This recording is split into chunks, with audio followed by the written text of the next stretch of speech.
Je vais être un peu désavantagée, je suis passée entre deux extraordinaires exposés. Celle-là, c'était magnifique. J'étais sidérée de ce qu'elle nous a. Donc, je pense que vous allez être plus dans vos zones de confort dans l'âge de l'enfant. Donc, comment dire, l'âge de l'enfant, il y a longtemps qu'on en parle, mais on a toujours considéré que les enfants, c'était des petits adultes et que si on leur faisait ce qu'on fait à l'adulte, alors ils allaient aller bien, il n'y avait pas de raison.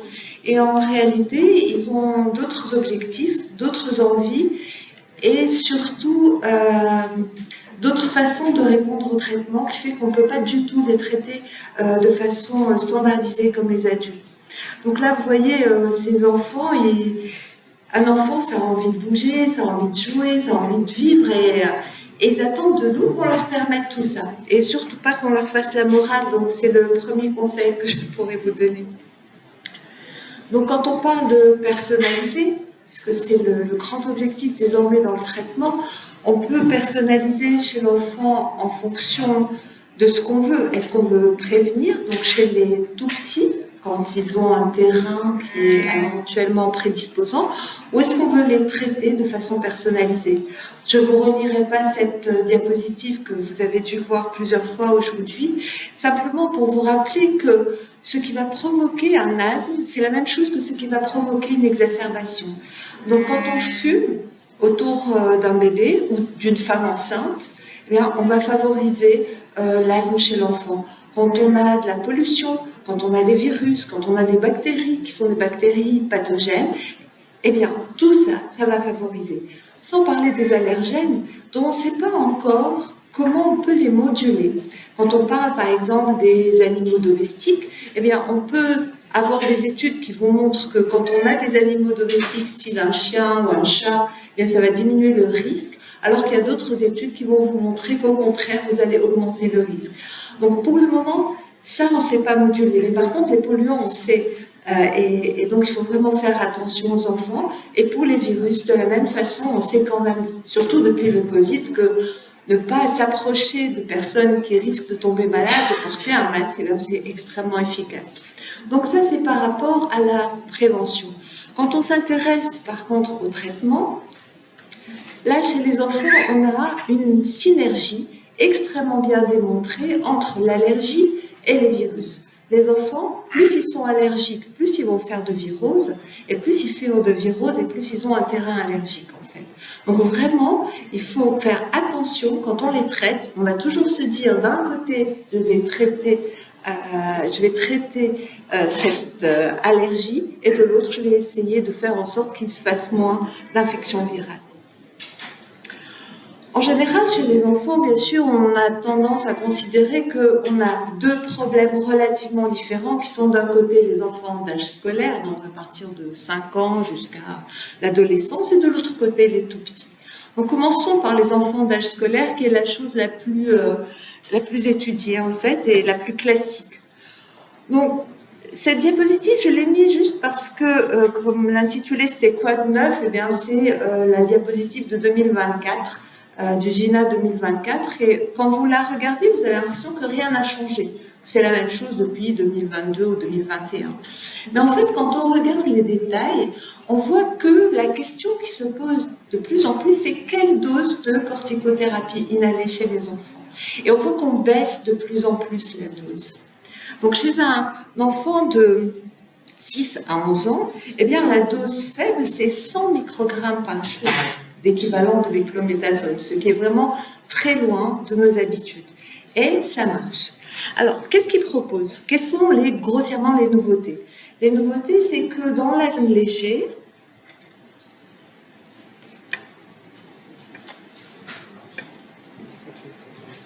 merci.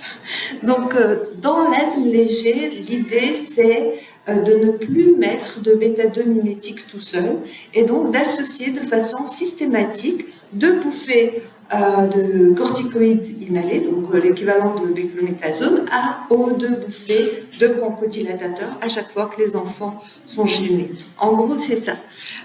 Sinon, pour le reste, c'est de baisser les doses de façon régulière, quel que soit le protocole qu'on suit. Alors, je voudrais juste dire aussi que contrairement à ce qu'on propose chez l'adulte, chez l'enfant, le MART n'est pas du tout la voie préférentielle. Il n'y a aucune étude qui prouve que ça marche bien. Et d'ailleurs, en fait, les études chez l'enfant sont très peu fréquentes. Celle qui fait référence, c'est 250 enfants et ça date de 2005. C'est vous dire qu'on est encore très classique chez les enfants. On continue à les traiter par des corticoïdes inhalés et des SABA, et éventuellement une association avec des LABA pour ne pas monter la dose de corticothérapie. La deuxième question qu'on peut se poser, c'est toujours dans les petits stades, donc pour lesquels désormais on veut être proactif, donc mettre tout de suite un traitement anti-inflammatoire. La question va être, est-ce que je commence par des corticoïdes inhalés ou est-ce que je commence par des antileucotriènes? Parce que n'oubliez pas que le grand avantage des antileucotriènes, c'est qu'ils sont pris par voie orale. Donc, pour des enfants, c'est toujours plus simple, et pour les parents. Mais bon, il y a quand même des facteurs prédictifs, et il faut vraiment y faire attention. On sait quand les corticoïdes inhalés vont mieux marcher. Quand on a un terrain familial d'asthme, quand on a des biomarqueurs d'allergie, quand on a une EFR anormale, donc ce sont quand même des enfants qui sont un peu plus sévères, et quand on a une hyperréactivité bronchique évidente. Par contre, quand est-ce qu'on va avoir plutôt tendance à mettre des antileucotriènes? Ça va être des asthmes récents chez les petits et qui n'ont pas de terrain allergique évident. La seconde question, j'ai mis des corticoïdes inhalés ou des antileucotriènes, mon enfant ne s'améliore pas correctement. Qu'est-ce que je fais? Qu'est-ce que je vais associer? Est-ce que je vais associer systématiquement des LABA ou est-ce que je vais monter en corticothérapie inhalée? Eh bien, il y a des marqueurs génétiques qui montrent que quand les enfants ont ce marqueur génétique, eh bien, c'est pas la peine de leur mettre des LABA, ça va ne faire que les aggraver. Et donc là, on aura plutôt tendance à monter la corticothérapie inhalée ou plutôt associer des antileucotriènes. Malgré ça, malgré ces médicaments qui sont relativement simples à utiliser, on a quand même un tiers des enfants asthmatiques qui ne sont pas contrôlés. Et probablement, ce sont des enfants qui ne sont pas suffisamment traités. Pour tous ceux d'entre nous qui gèrent les enfants en consultation, vous savez bien que les enfants, c'est extraordinaire. Ça répond extrêmement bien au traitement, particulièrement à des faibles doses de corticoïdes inhalés. Donc, s'ils ne répondent pas, vous avez 2 options. Ou vous leur avez mal expliqué, ou les parents ne vous ont pas écouté. En général, c'est ça, ils n'ont pas pris leur traitement. Et quand on regarde ici, eh bien, vous voyez que là, on a tous ceux qui ne sont pas... Enfin, quand on prend toute la cohorte, eh bien, on voit qu'on a à peu près 31% de patients qui ne sont pas contrôlés. Mais quand on prend par sévérité, eh bien, quand on prend les patients les moins sévères, on s'aperçoit qu'ils ont 28% de non-contrôle. Ça veut dire qu'en fait, on les a sous-estimés. On a pensé que ces enfants avaient un asthme qui était très léger ou léger, alors qu'ils avaient besoin d'un traitement de fond. Qu'est-ce qui peut nous aider à prédire ce risque d'exacerbation, de mauvais contrôle, de recours aux urgences? Eh bien, avant tout, bien sûr, c'est la clinique. Et dans cette clinique, en premier, c'est l'absence de suivi médical. Alors là, je vous ai mis une étude qui a été faite en Arabie Saoudite, mais on a une thèse dans le service que supervise Dr Hamdi qui a sorti exactement les mêmes résultats. Donc, l'absence de suivi médical, le recours fréquent aux bronchodilatateurs inhalés, l'exposition à la fumée et chez eux aux animaux de compagnie. Alors ça, c'est assez drôle parce qu'en fait, ça ne faisait pas du tout partie de leur tradition. Dans les pays du Golfe, les gens n'avaient pas ni chat ni chien. Et c'est devenu une grande coutume. Maintenant, ils ont tous des petits chiens, des petits chats, et ils ont une explosion des allergies aux poils d'animaux. Et puis, bien sûr, le mauvais contrôle. Est-ce qu'on peut aller plus loin que la clinique pour se dire je vais prédire ces exacerbations? Alors, on a deux types de biomarqueurs, vous les connaissez bien sûr. Il y en a un qui est très facile à faire quand on a des machines, et j'espère qu'on va avoir bientôt des machines très simples, qui est le NO exhalé. Donc, mesurer le NO exhalé, est-ce que ça sert à quelque chose? Bien, en réalité, probablement, la plus grande utilité, c'est de vérifier que vos patients prennent leurs médicaments. Parce que s'ils prennent leurs corticoïdes, le FeNO va s'effondrer.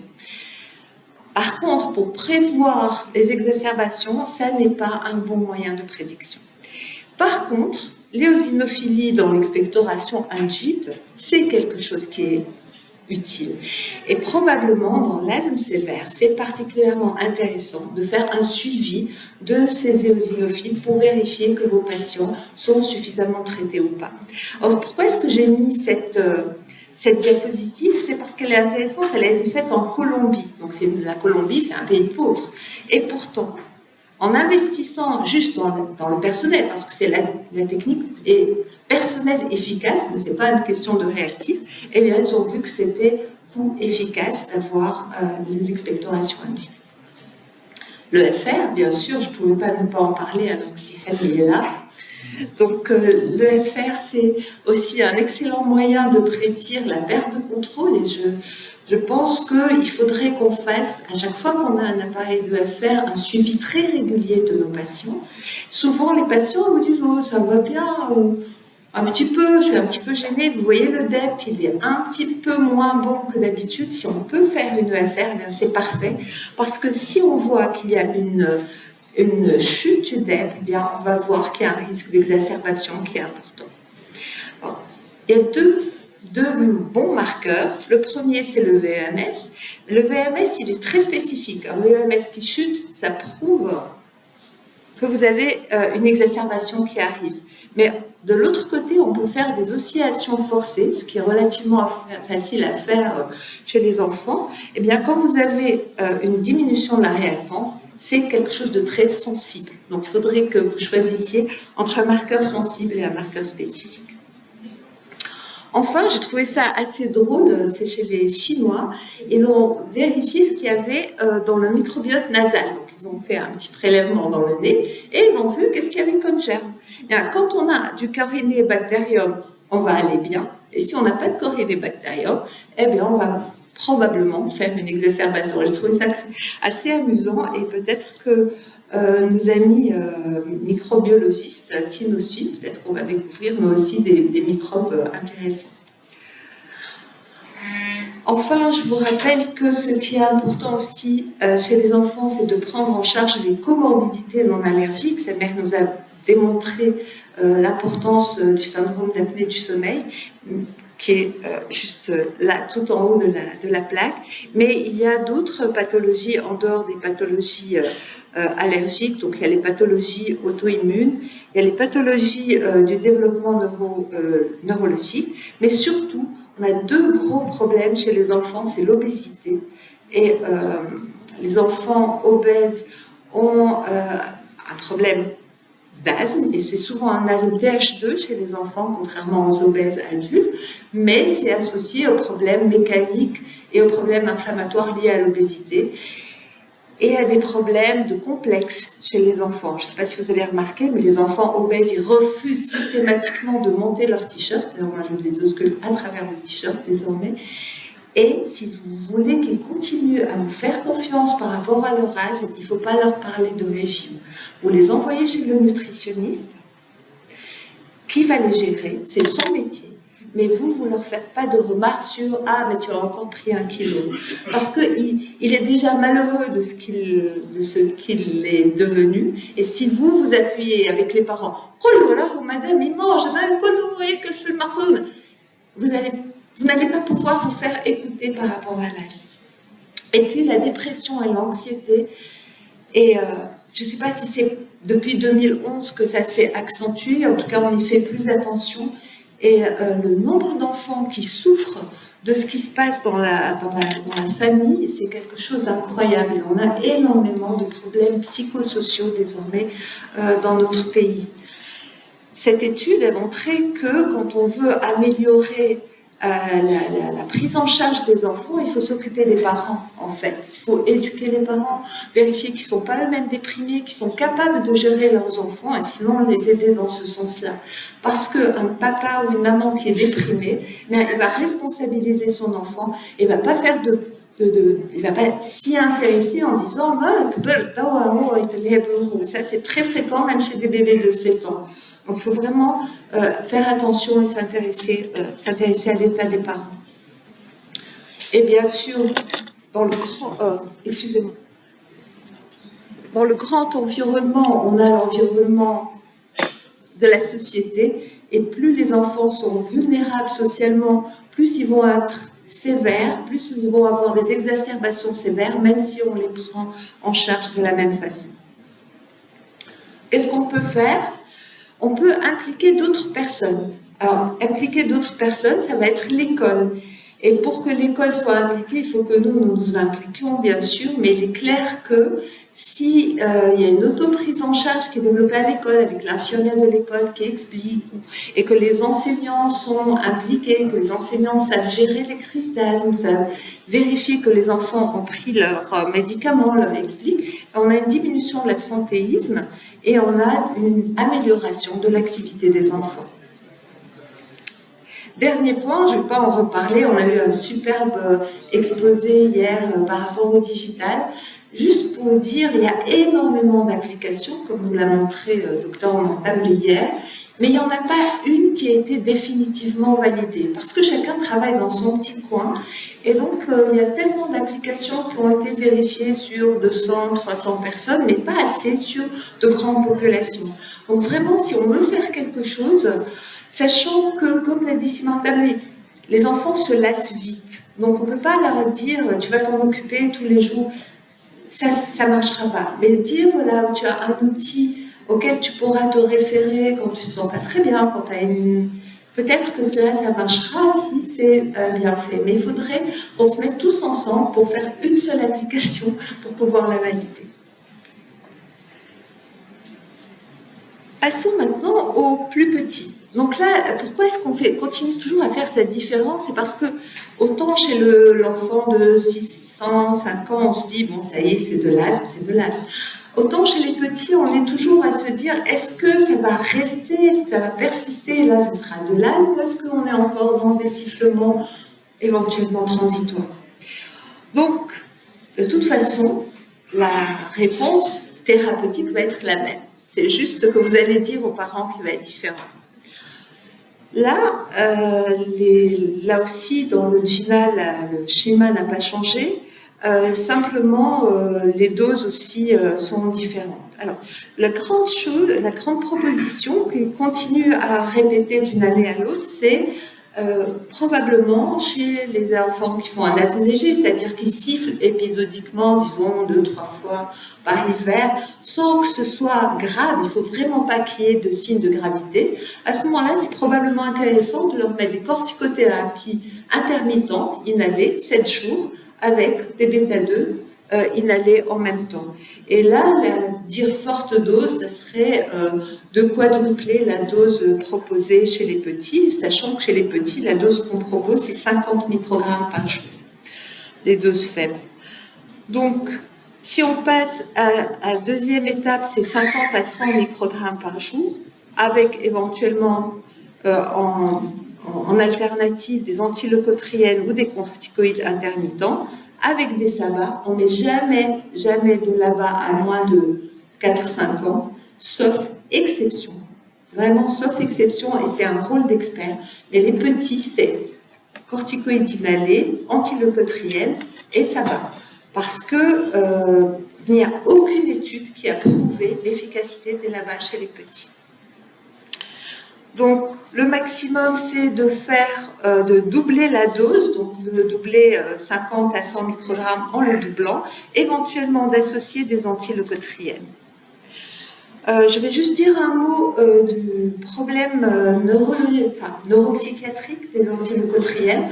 Quand vous en prescrivez, il faut toujours rappeler aux parents qu'il y a un risque essentiellement d'agitation et de cauchemar chez les enfants. Il faut juste leur dire, et que si ça survient, En général, ça survient dans les 10 premiers jours et à ce moment-là, il faut arrêter le traitement. Il vous rappelle et vous arrêtez le traitement et vous modifiez. Là aussi, la question va se poser, est-ce que je leur mets des corticoïdes inhalés réguliers? Est-ce que je commence par des corticoïdes inhalés réguliers ou est-ce que je commence par un antileucotriène ou par des corticoïdes intermittents? Et la réponse, là aussi, s'ils sont allergiques, ce sera des corticoïdes inhalés d'emblée. S'ils ne sont pas allergiques, vous avez le choix. Et enfin, juste pour vous rappeler que pour les tout petits, donc ceux de moins de 5 ans, les tests qu'on utilise, style l'ACT, ne sont pas prévus pour. Et il y a un score particulier pour les petits qui s'appelle le TRAC score et qui parle d'activité et qui parle aussi du nombre de cures de corticoïdes qui ont été prises dans l'année. Et ça, c'est important parce que nos amis pédiatres utilisent très souvent une corticothérapie inhalée à chaque fois que les enfants sifflent et ça aggrave le score et c'est considéré comme un signe de mauvais contrôle. Enfin, pour terminer, je vais parler un peu d'asthme sévère. Alors, l'asthme sévère chez l'enfant, c'est extrêmement rare. C'est encore plus rare que l'asthme sévère de l'adulte si on enlève le refus de traitement par les parents, la chambre qui est cassée, le spray qui est donné directement dans la bouche à un bébé ou des dispositifs de poudre sèche qui ne sont pas adaptés à l'âge de l'enfant. Tout ça, ce sont des erreurs qui peuvent être faites, mais il y a des vrais asthmes sévères et il faut essayer de les différencier d'autres choses. Et l'autre chose, c'est essentiellement les respirations dysfonctionnelles. Donc, à part les attaques de panique, on a les problèmes de respiration, les enfants qui n'arrivent pas à bien respirer et souvent ils sont tout le temps dyspnéiques, vous ne comprenez pas pourquoi, leur fonction respiratoire vous paraît normale et en fait, quand vous faites bien attention, c'est plus une dyspnée qui survient quand les enfants s'ennuient ou ils ne sont pas bien et les parents sont affolés parce que les enfants ils commencent à faire de grands respirations comme ça et ce n'est pas de l'asthme. Donc il faut essayer de les rassurer tout de suite et ça c'est un peu compliqué. Il y a les biothérapies, bien sûr. Les biothérapies chez l'enfant, ça marche bien. Nous, on n'a que les anti-IgE et encore de façon épisodique, mais ça marche très bien chez l'enfant. Et sinon, il y a comme pour les adultes différentes possibilités. Il y a les anti-IL5, il y a les anti-IgE et puis il y a les anti-TSLP. Qui marche bien chez les enfants en fonction du phénotypage. Sachant quand même que chez les enfants, l'asthme allergique, c'est quand même beaucoup plus fréquent que chez l'adulte. Alors, quelle peut être... Là, ça, c'était intéressant parce que vous vous rappelez, tout à l'heure, on disait que chez les enfants, on avait interaction virus et allergie. Eh bien, quand on traite les enfants allergiques par des anti-IgE, eh bien, ils ne font plus de virose en automne. Donc, c'est vous dire que les interactions sont importantes. Enfin, est-ce qu'on peut arriver à une rémission en traitant les enfants par des biothérapies?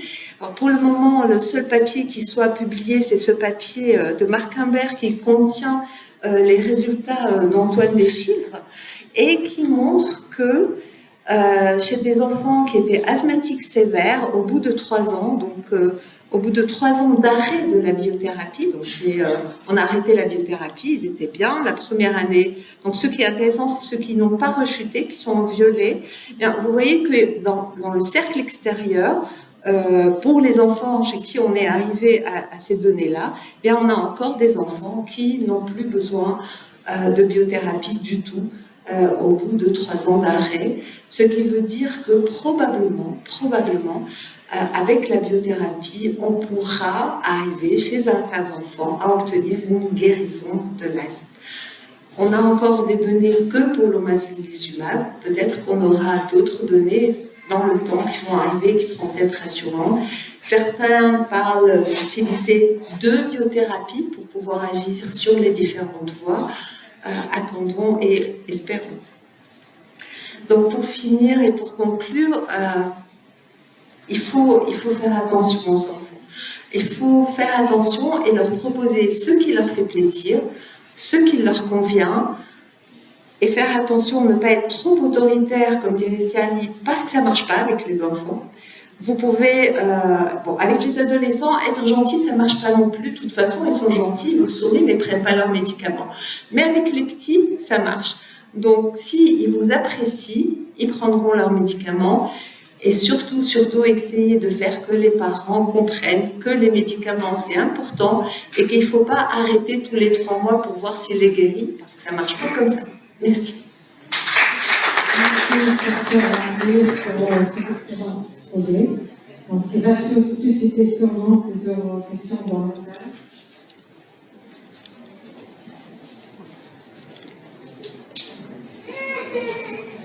Il y a un petit garçon qui est là. Il y a une question? Oui. Vous avez écouté l'enfant qui m'a dit que peut rencontrer. Alors, cette donnée sur les retards de croissance, elle a été retrouvée dans certaines études et pas d'autres, mais en réalité, c'est un retard de croissance la première année de la mise sous traitement et c'est considéré en moyenne comme étant de 8 mm sur la taille finale de l'enfant. Et ça n'a pas été retrouvé dans toutes les études. Alors, c'est important d'en tenir compte. C'est pour ça qu'on essaie d'utiliser une dose minimale efficace chez les enfants et c'est pour ça qu'on a des doses de plus en plus faibles qui sont suggérées. Mais de toute façon, si les enfants sont asthmatiques et asthmatiques très symptomatiques, ça va de toute façon influencer leur croissance. Donc l'impact de la corticothérapie est relativement minime. Une autre question, s'il vous plaît. Oui, Donc, est-ce qu'il y a une place pour les LABA à partir de quel âge? Alors, théoriquement, la place pour les LABA, c'est à partir de 6 ans. Il y a une place, mais il faut d'abord commencer par une corticothérapie inhalée. Et puis, ce que je n'ai pas dit, mais c'est chez les enfants, il y a une étude qui a montré qu'il ne fallait pas faire que du step-up. Chez les enfants, quand vous arrivez à un palier 3, disons, que vous avez besoin de passer à autre chose qu'une corticothérapie à faible dose, il faut vous poser la question. Vous essayez un LABA, par exemple, 60% vont marcher, mais les autres ne marcheront pas. Vous arrêtez le LABA et vous mettez un antileucotriène. L'antileucotriène ne marche pas, on monte la corticothérapie inhalée. C'est-à-dire qu'on ne va pas continuer à monter dans l'escalier, on va, sur ce palier-là, essayer de jouer et de voir ce qui convient le mieux aux enfants, parce que ce n'est pas systématique. oui. Oui. Ce qui me semble discutable, c'est l'éducation de la corticothérapie inhalée dans les asthmes allergiques et non allergiques de l'enfant. Oui. Mais dans les asthmes non allergiques de l'enfant, il y a toujours ce processus inflammatoire. Oui. Et peu les antileucotriènes ne peuvent ne pas être donc suffisants. Je ne vois pas pourquoi il n'y a pas d'indication. La deuxième question, c'est les doses de la corticothérapie qu'on donne aux enfants. Vous avez dit que cette dose est entre 50 et 100 microgrammes. Mais quand on voit un peu la façon dont ces patients prennent leurs médicaments, avec quelle chambre d'inhalation ils sont en train de l'utiliser, on comprend très bien que 50 microgrammes, parce que nous avons des patients dosés à 50 microgrammes, et donc, c'est ce qui peut arriver au niveau du poumon. C'est 3 fois bien. Donc, est-ce qu'on a vraiment dosé la corticothérapie inhalée en intrabronchique, en intrapulmonaire, pour dire que voilà, c'est une dose arbitraire? Alors, je vais répondre à vos questions en 2 temps.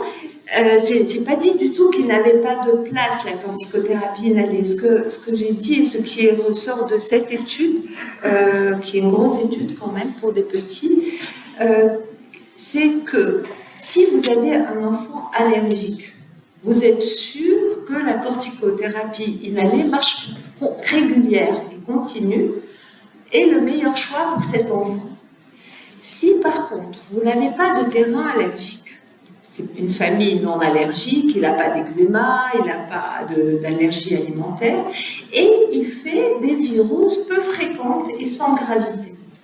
À ce moment-là, vous avez le choix. Les options sont équivalentes. Vous allez avoir le même résultat que vous mettiez une corticothérapie inhalée régulière, une corticothérapie intermittente ou des antileucotriènes. C'est simplement ça ce que ça veut dire.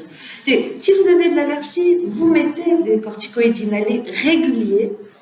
Si vous n'avez pas d'allergie, vous avez le choix dans les différentes options que vous allez mettre. C'est tout.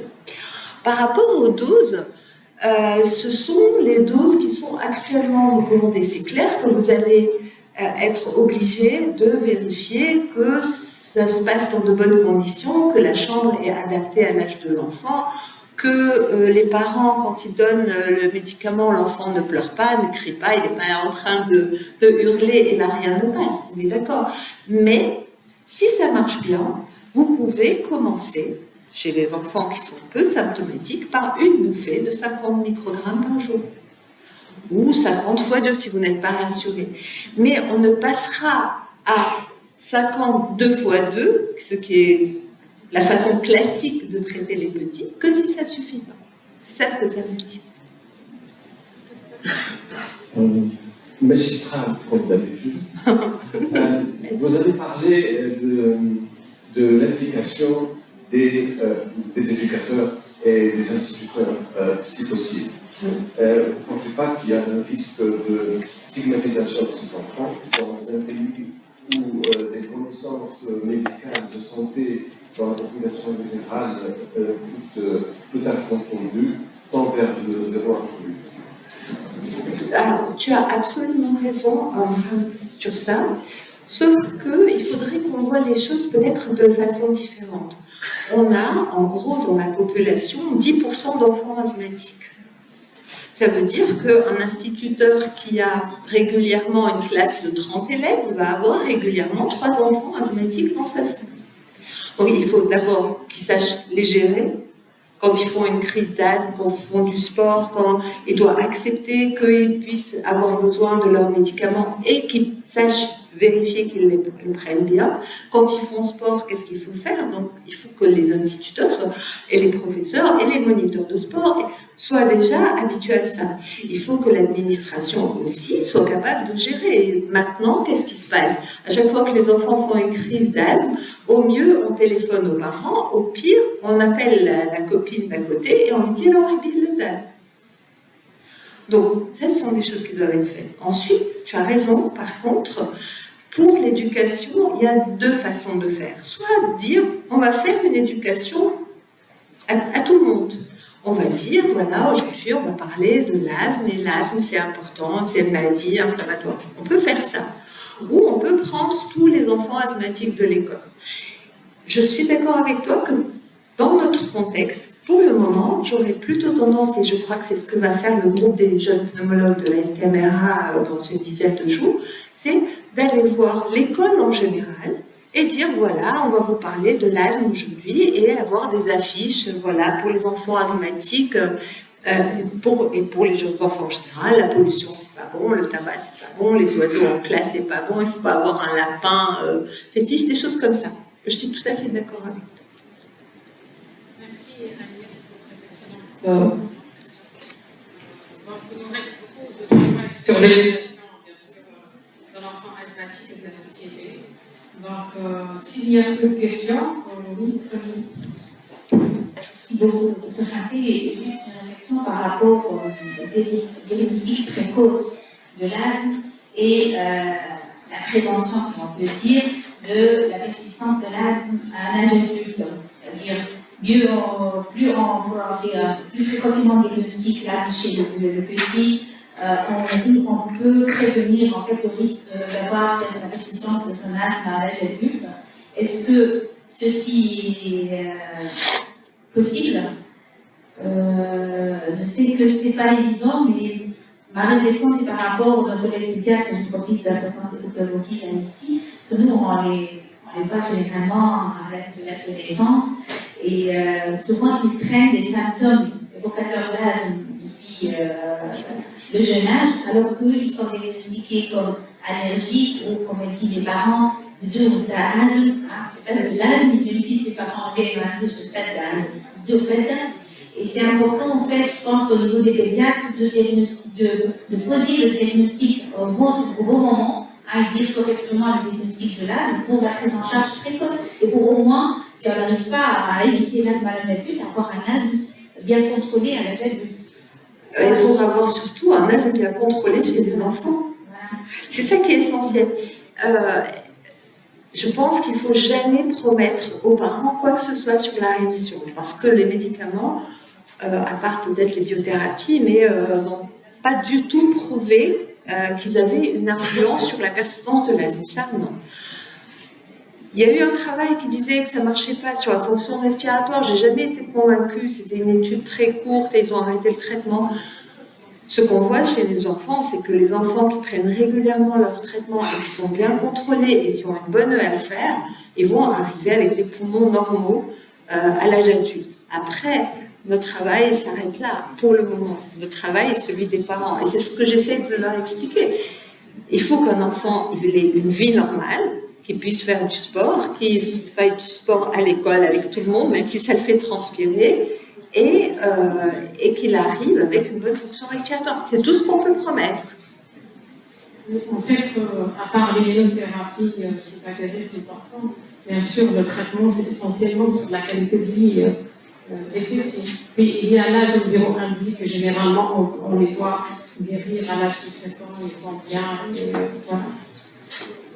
Donc, s'il n'y a pas d'autres questions, on va clôturer cette belle session. Je félicite tous les orateurs. Après la pause café, on va reprendre à 17h30.